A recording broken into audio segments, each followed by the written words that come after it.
Olá pessoal, bom dia, tudo bem? Sejam bem-vindos ao canal Daniel Lopes, é um prazer e uma honra contar com a sua audiência. Ontem eu fiz um vídeo, falando que o 01 estava aí sumido, e que esse sumiço já estava gerando muita angústia aí em todo mundo, mas no dia de ontem, naquele dia com grandes acontecimentos, acontecimentos que deram uma sacudida aí nos ânimos do pessoal, o que aconteceu foi que houve um aparecimento do 01, ele deu uma aparecida ali, não foi um aparecimento ali para o público inteiro, mas ele recebeu algumas pessoas e teve uma importante reunião no dia de ontem. Já já a gente entra no assunto.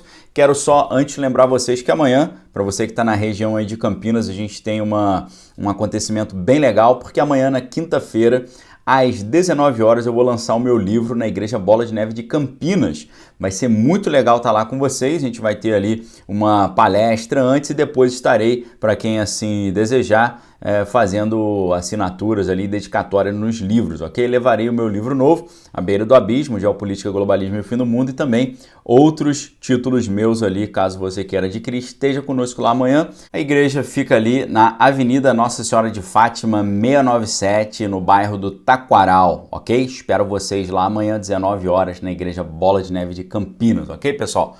Vamos lá para o nosso assunto de hoje, o sumiço aí que foi interrompido. Houve ontem uma reunião lá no Alvorada e essa reunião interrompeu ali muitas semanas, do seu desaparecimento ali do setor ali público, Eles, segundo foi informado pela mídia, estavam ali reunidos para pensar as estratégias para o que eles farão daqui para frente, O presidente da Legenda estava lá também, entre outras pessoas, publicitários e tal, e foi ali então uma quebra desse sumiço, Então, será, é a grande pergunta que está todo mundo se fazendo agora, será que agora o presidente vai aparecer mais? Será que esse sumiço dele será interrompido?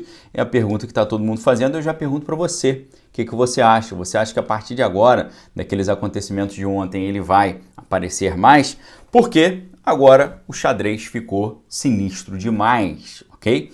A gente fica assistindo aí, Game of Thrones, House of the Dragon, tentando ali analisar, as minúcias e arapucas do poder, mas quando a gente olha o noticiário, o negócio fica ainda mais sinistro. Eu acho até que o George R.R. Martin, que é o autor dos livros, que deram origem à série Game of Thrones e House of the Dragon, acho que nem ele teria criatividade para um enredo tão complexo como esse que a gente está vendo hoje, Muitos prometeram que o dia de ontem seria bem intenso, com grandes novidades, e acabou sendo mesmo, Houve sim ali algo que deu uma balada no noticiário, Pelo menos não foram mais uma daquelas promessas, que acabavam não se cumprindo, Pessoal, amanhã vai acontecer alguma coisa, depois da manhã, semana que vem, não sei o que, não acontecia nada.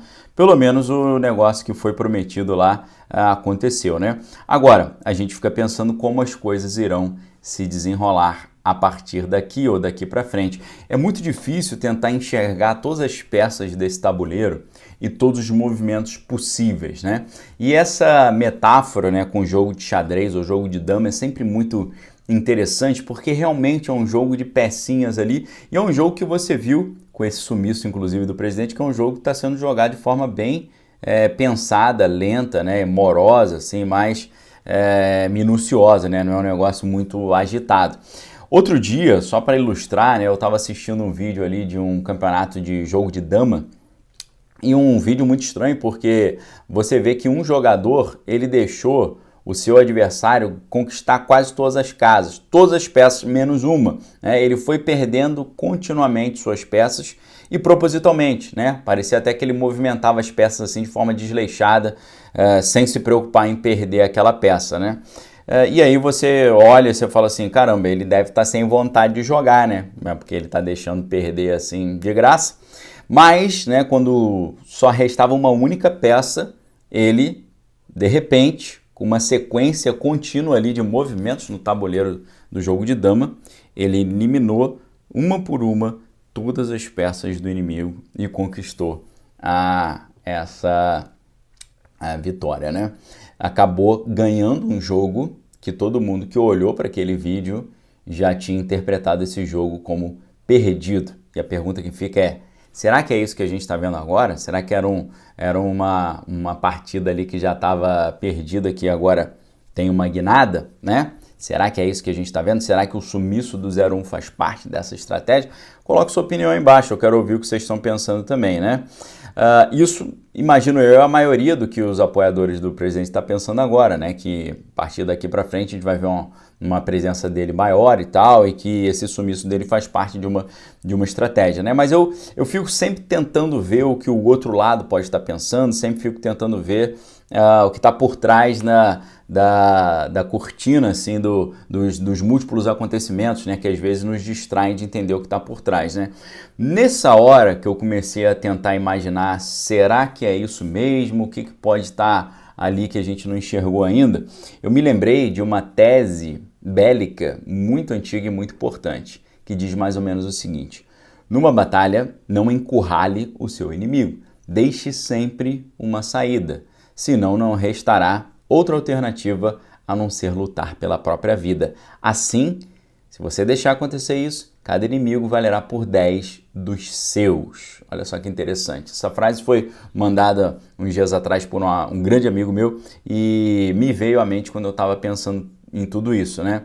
Qual que é a ideia? A ideia, isso aqui é do Sun Tzu, né, da arte da guerra, a ideia é sempre deixar um fio de esperança para o oponente. Do contrário, ele virá com força total, uma vez que ele, quando se sente sem alternativa, ele vai para o tudo ou nada e vai batalhar da forma mais intensa, aguerrida, visceral e desesperada que ele poderia ter, porque ele está se sentindo ali como estando já na sua última opção, né? E essa força motivacional é um trunfo muito grande em qualquer disputa que você pode imaginar, seja nos esportes ou em qualquer lugar. Inclusive, essa ideia da motivação do seu oponente é algo que o Sun Tzu ele já falou um pouco numa outra frase, né, olhando o negócio por um outro lado. Porque se nessa primeira frase ele está dizendo cuidado para não deixar o seu inimigo totalmente sem opção, porque quando ele se sentir assim, ele vai para tudo ou nada e cada unidade dele vai valer por 10 dos seus, porque eles vão estar muito mais motivados. Tem uma outra frase que é quase que o inverso disso, que é mais ou menos assim: a mais poderosa arte do conflito é derrotar o inimigo sem ter que lutar, né? Então, geralmente, se você pensar nesse caminho, como você poderia derrotar um oponente sem ter que lutar, né?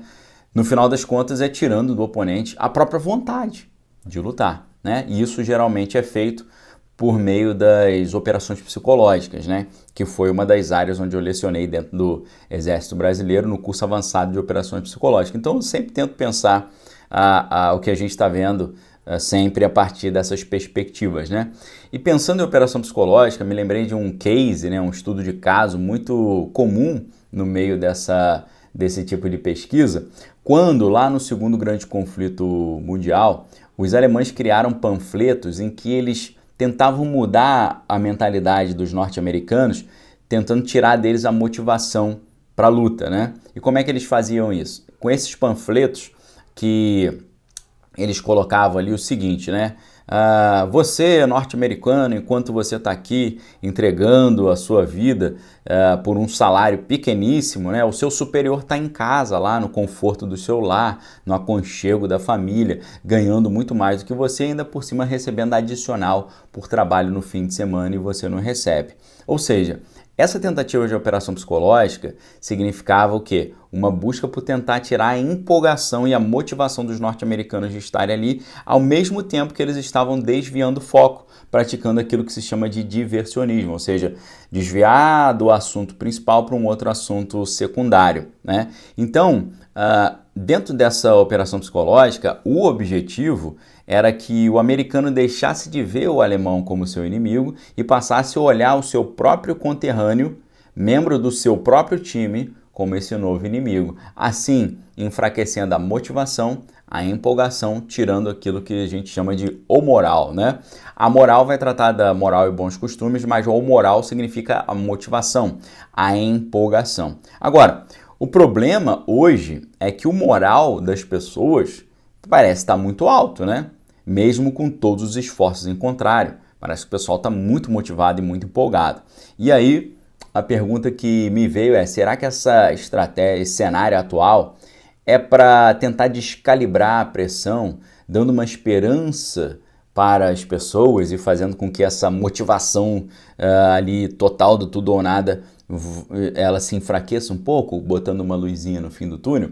Seria essa a ideia de retirar das pessoas a sensação de que elas estão sem saída, numa batalha perdida, que faz com que comece a equivaler a 10, né, dando aquela motivação toda? A gente fica refletindo muito, né? A gente fica imaginando que tem assim uma mente mestra, né, com um tabuleiro assim de xadrez muito bem elaborado, pensando estratégias muito grandes, né, uma mente poderosa organizando tudo. Mas às vezes a gente fala, será que é isso mesmo, né, que tem uma genialidade estratégica no oponente? Ou será que é tudo feito meio assim no improviso, né? Essa reflexão também é importante porque eu creio que existe sim uma estratégia bem elaborada, mas que essa estratégia bem elaborada não tem conseguido obter os seus ou conquistar os seus objetivos. Isso porque a melhor maneira de você comandar, dominar e controlar um grupo, na minha visão e na de muitos analistas, é o carisma. É você liderar ou controlar ou influenciar pela motivação, pelo carisma, por um envolvimento cativante e não por uma liderança assim dura, né, na dureza. Quando geralmente se perde o carisma, parte-se para uma liderança mais dura. Pense no ambiente de trabalho, né? Você tem aquele patrão, gente finíssima, né? Que é um cara que lidera pelo exemplo, né? Um cara que não fala, vai, faça isso, faz aquilo, ele vai lá e faz, ele vai dar o exemplo. Ao contrário de um outro que não tem carisma nenhum e quer liderar a equipe ali, liderar os funcionários, botando medo nos caras, né? Tendo uma liderança bem durona, né? Quando geralmente se perde o carisma, parte-se para essa linha mais pela dureza, né? Agora, não quer dizer que toda liderança pela dureza geralmente vai desembocar na derrota, né? Basta que você vê o que acontece com a liderança do Pudim Azedo, por exemplo, lá do Dragão, os coreanos do norte. Eles estão controlando as pessoas pela dureza. Mas, fato incontestável é que um sistema assim precisa gastar muita energia para impedir que a insatisfação geral se transforme numa onda incontrolável.